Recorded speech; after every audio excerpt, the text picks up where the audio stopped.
पिछले साल जब मेरे 1000 सब्सक्राइबर से कम थे, जब 600-700 सब्सक्राइबर्स थे, दिसंबर के मंथ में मैं अपने आप को इतना बोलता था कि मेरे 1000 सब्सक्राइबर्स दिसंबर में हो जाएंगे, मेरे 1000 सब्सक्राइबर्स दिसंबर में हो जाएंगे। एंड गेस व्हाट, मेरे दिसंबर में 1000 सब्सक्राइबर्स हो गए।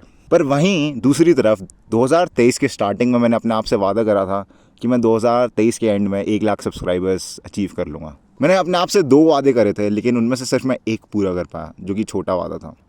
इसको कहते हैं लॉ ऑफ अट्रैक्शन। मैंने वही चीज़ अट्रैक्ट करी जो कि मैं बहुत ज़्यादा चाहता था। मैंने एक वादे को बहुत ही कम चाहा। मैं बस स्टार्टिंग में जनवरी के अराउंड बोलता था कि मेरे 1 लाख सब्सक्राइबर हो जाएंगे।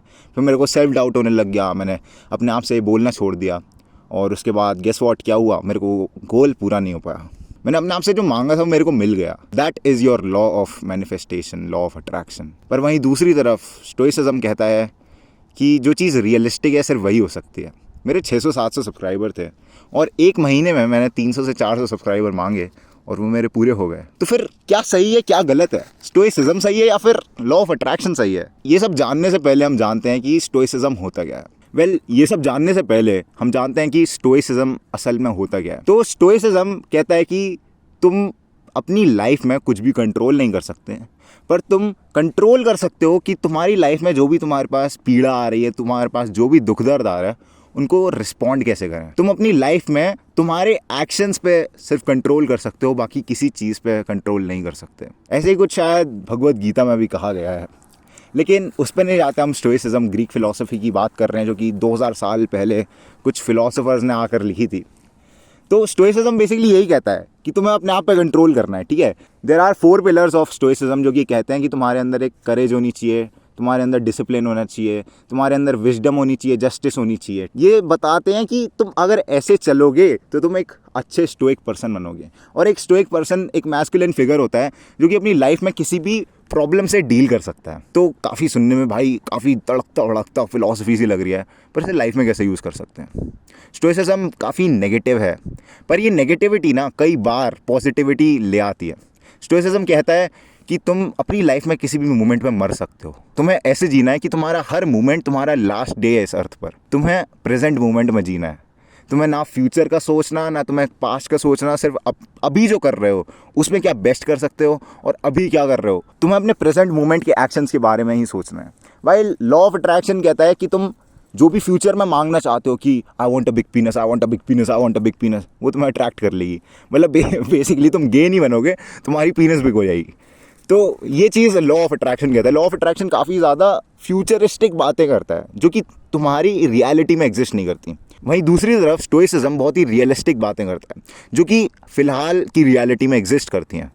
तुम्हारा एग्ज़ाम है, तुमने कुछ नहीं पढ़ा, स्टोइसिज्म कहता है कि तुम्हारा एग्ज़ाम तो चिदेगा भाई, तुम मत चुदो। वो कहता है कि तुम बेशरम बन जाओ, तुम बस ये मत करो कि भाई मेरा एग्ज़ाम भी है, मेरे को आता भी कुछ नहीं और मैं डर भी रहा हूँ, उसका कुछ फ़ायदा नहीं है। स्टोइसिज्म कहता है कि तुम्हारा अगर एग्ज़ाम है, तुम्हें पता है कि तुम्हें कुछ नहीं आता, तुम्हें पता है कि तुम फेल होने वाले हो, तो फिर जाओ ना, मज़े से देकर आओ पेपर। क्या डर के फ़ायदा क्या हो जाएगा।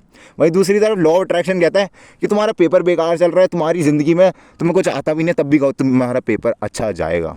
अब ये चीज़ें ना कई बार कई सिनेरियोज़ में काम कर जाती हैं, पर तुम रियलिस्टिकली देखोगे स्टैटिस्टिक्स के हिसाब से ये कोई सेंस नहीं बनाती ये चीज़। अब लॉ ऑफ अट्रैक्शन फॉलो करें या फिर स्टोइसिज्म फॉलो करें, तो काफ़ी ज़्यादा रेड पिलर्स, ब्लैक पिल कम्युनिटी स्टोइसिज्म फॉलो करती हैं, और वहीं दूसरी तरफ ब्लू पिलर्स, लड़कियों वाली जो कम्युनिटी होती है ना, बेसिकली लड़कियां बहुत ज़्यादा मैनिफेस्टेशन, लॉ ऑफ अट्रैक्शन में देखती हैं, क्योंकि उन्हें काफ़ी ब्यूटीफुल चीज़ें पसंद होती हैं। उन्हें लगता है कि यूनिवर्स मैनिफेस्ट कर देता है चीज़ें। अगर तुम यूनिवर्स से चाहोगे कि मेरे को ये मिल जाए, ये मिल जाए, ये मिल जाए, ये मिल जाए, तो एक पॉइंट पर आके तुम्हें वो मिल जाती हैं।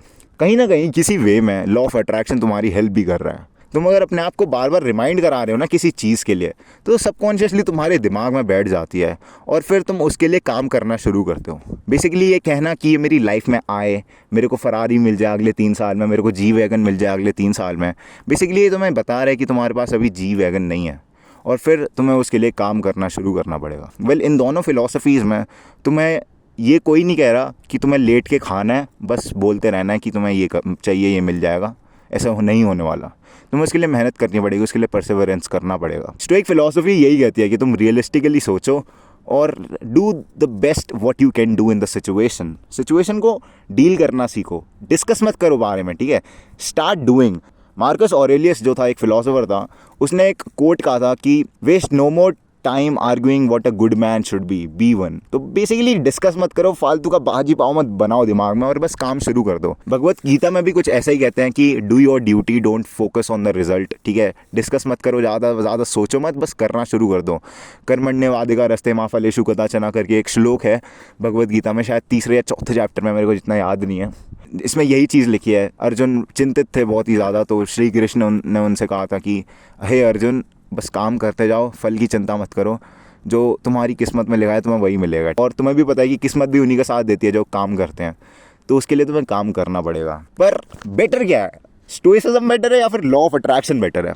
वेल, मैं तुम्हें कहूँगा कि तुम अच्छा दोनों का ले लो, दोनों चीज़ें बढ़िया हैं। मेरे को एक चीज़ बताओ कि गलत क्या है अगर तुम पॉजिटिव चीज़ें अपने बारे में बोल रहे हो, उसमें कुछ गलत नहीं है ना।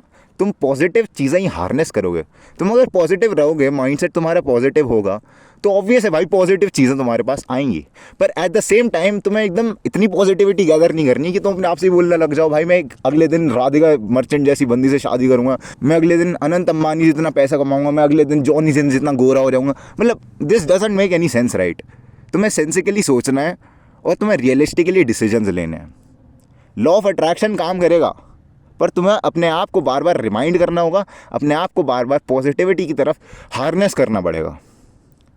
तुम खुद ट्राई कर देखो ये चीज़ें, ठीक है? 6-7 महीने ट्राई करो इन चीज़ों को, उसके बाद कंक्लूजन पर आओ कि क्या काम करता है, क्या काम नहीं करता।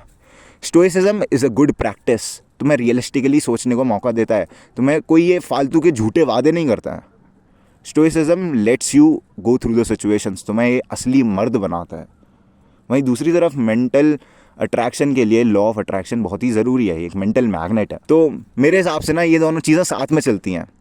अगर एक कंपास है तो एक दूसरा मैप है, अगर एक डेस्टिनेशन है तो दूसरा जर्नी है, और बिना एक दूसरे के बहुत ही मुश्किल हो जाएगा तुम्हें कुछ लाइफ में गैदर करना। तो व्हाट आई सजेस्ट इज़ तुम लॉ ऑफ अट्रैक्शन को फॉलो करो, मैनिफेस्टेशन को मानो, at the same time realistically सोचो और best decisions low. This was it for the video. अगर अच्छी लगी हो तो कमेंट ज़रूर कर देना भाई, देखो बहुत मेहनत कर रहा हूँ, comment is very necessary. This was it. Grind set करते रहे, माइंड सेट तेरा बदले रहा हूँ मेरी जान।